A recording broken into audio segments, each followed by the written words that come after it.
আসসালামু আলাইকুম। আমি আরেকটি মজার এবং লোভনীয় ভিডিও নিয়ে হাজির হলাম। আজকে আমার ভিডিওটির নাম হচ্ছে বুট মাখা। তো দেখতে পাচ্ছেন একটি প্লেটে আমি বুটগুলো নিয়ে নিলাম। দেখতে পাচ্ছেন, আর এই বুট মাখাটা কিন্তু খেতে খুবই মজা, আমাদের তো খুবই প্রিয়। এরই মাঝে আমি পেঁয়াজ কুচিটা দিয়ে দিলাম। দেখতে পাচ্ছেন, কে কে খেয়েছেন এই ধরনের বুট মাখা অবশ্যই জানাবেন। তো এখানে আমি শসা কুচিটাও দিয়ে দিলাম, কাঁচামরিচ কুচিটা দিচ্ছি, আর যদি নাগা থাকতো তাহলে অবশ্যই দিতাম। তো দেখতে পাচ্ছেন এখানে আমি ধনিয়া পাতাটাও দিয়ে দিলাম।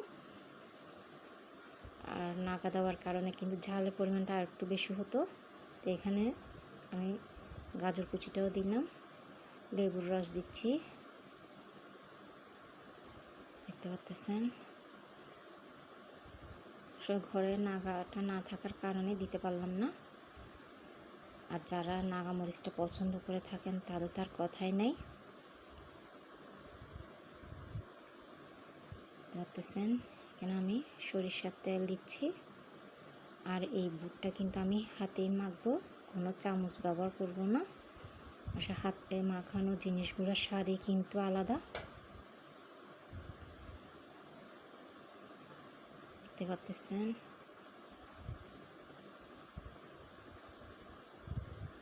আমি লবণটাও দিয়ে দিলাম। আর এখন সবগুলো একসাথে মেখে নিব। ও এরই মাঝে আমি চানাচুরটাও দেব।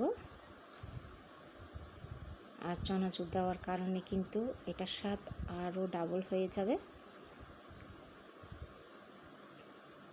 এই ধরনের চানাচুর দিয়ে বুট কে কে খেয়েছেন, বুট মাখাটা অবশ্যই কমেন্টস করে জানাবেন।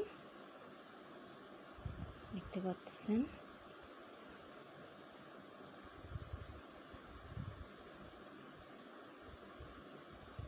আর এই চানাচুরটা কিন্তু একদম চিকন চানাচুর, যেটাকে আমরা ঝুরি চানাচুর বলে থাকি।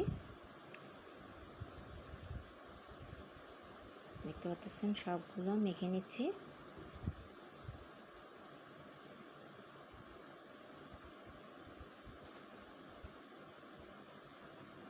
খুবই মজাদার।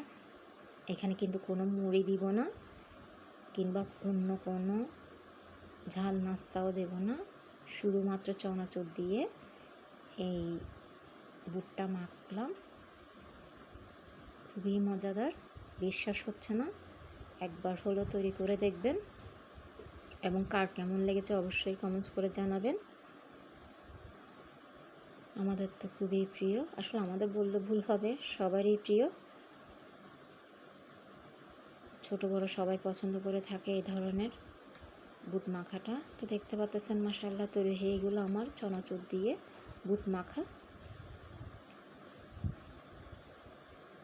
তো আজ এতটুকুই।